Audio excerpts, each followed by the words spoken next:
Hi guys, thank you so much for the tremendous response for our of Ustaad. చాలా మంది ఆ మెత్తని మట్టి, ఆ లిరిక్ ఒకటి, బండరాళ్ళని బద్దలు కొట్టే లిరిక్లు, ఇవన్నీ వేరే వేరే వాళ్ళ ఎడిట్లు చేసి పంపిస్తుంటే ఎటర్లీ రష్ వస్తుంది. Thanks a lot.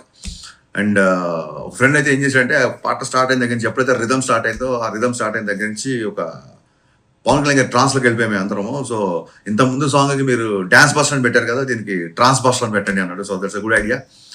సో ఈ పాట పవన్ కళ్యాణ్ గారి వ్యక్తిత్వానికి, కొంచెం పర్సనల్ యాటిట్యూడ్కి దగ్గరగా ఉండడంతో కొంతమంది కొన్ని ఇంట్రెస్టింగ్ కన్సర్న్స్ రేస్ చేశారు. ఒకళ్ళు ఇద్దరు చేస్తే నేను వీడియో చేసేవాడిని కాదు, చాలా మంది అడిగారు. సో వాళ్ళ డౌట్ ఏంటంటే, అన్న సినిమాలో పొలిటికల్ డైలాగ్స్ ఉంటాయా, పొలిటికల్గా రెఫరెన్స్లు కానీ అలాంటి డైలాగులు ఉంటాయా అని చెప్పి అడిగారు. సో ఈ విషయంలో క్లియర్గా చెప్పాల్సింది ఏంటంటే, డే 1 నుంచి పవన్ కళ్యాణ్ గారు సినిమాలాగా, సినిమా అంటే వినోదం, సినిమా వేరు, పాలిటిక్స్ వేరు అనేది ఆయన డే 1 నుంచి మాకు అందరూ క్లియర్గా చెప్పారు. ఆయన కూడా అదే ఫాలో అవుతారు.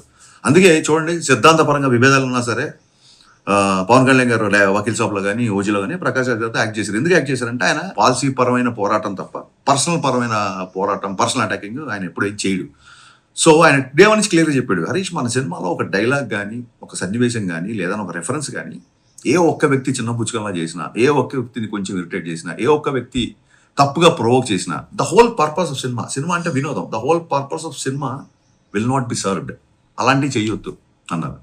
సో ఇప్పుడు గాజు డైలాగ్ ఉందంటే బ్రేక్ అయినా సరే అది పదునుగా ఉంటుంది, ఇంకా ఫైట్ చేస్తుంది అన్నట్టుగా మన హీరోకి ఎలివేషన్ ఉంటుంది తప్ప ఇంకోళ్ళని తక్కువ చేయడం కానీ, ఇంకోళ్ళ మీద సెటైర్లు కానీ, ఎటకారాలు కానీ లేవు, ఉండవు.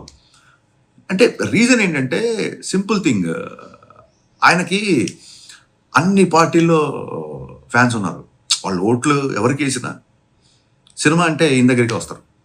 అండ్ ఇంకా గొప్ప విషయం ఏంటంటే, నేను థ్రిల్ అయిపోయిన విషయం ఏంటంటే, ఫ్యాన్స్ అందరూ కూడా సేమ్ ఆయన వ్యక్తిత్వాన్ని ఫాలో అవుతూ, అన్న మనకు వద్దు, మనకు పాలిటిక్స్ రిఫరెన్స్లు అవి పెట్టొద్దు, మనకు ఎంటర్టైన్మెంట్ కావాలన్నా బ్లాస్ట్ అయిపోవాలి, మనకెందుకన్నా అన్నారు. నిజంగా హ్యాట్స్ ఆఫ్ అబ్బాయిలు. నిజంగా కళ్యాణ్ గారిని ఫాలో అవ్వడం అంటే ఊరికే ఆయన స్టైల్నో స్వాగ్నో కాకుండా ఆయన వ్యక్తిత్వాన్ని, ఆయన బలమైన సిద్ధాంతాన్ని ఫాలో అవుతున్నారు. నేను ఆ విషయంలో నేను చాలా థ్రిల్ అయిపోయా. సో ప్రతి ఒక్కళ్ళు ఈ సినిమాకి వచ్చి ప్రశాంతంగా ఎంజాయ్ చేసేలాగా ఉంటుంది. సో ఏ ఒక్క వ్యక్తినో, ఏ ఒక్క పార్టీనో, ఏ ఒక్క వర్గాన్నో చిన్నపుచ్చుకోలా కానీ, కించపరిచేలాగా కానీ, వెటకారపు ధోరణులు కానీ ఎక్కడా సినిమాలో ఉండదు. అందరూ కలిసి ఎంజాయ్ చేయాలని సినిమా యొక్క ముఖ్య ఉద్దేశం. సో గైస్, బట్ ఏమాట కామాట హీరో గారిని ఎలివేట్ చేసే డైలాగులు కానీ, ఆయన పర్ఫార్మెన్స్ కానీ బద్దలైపోయి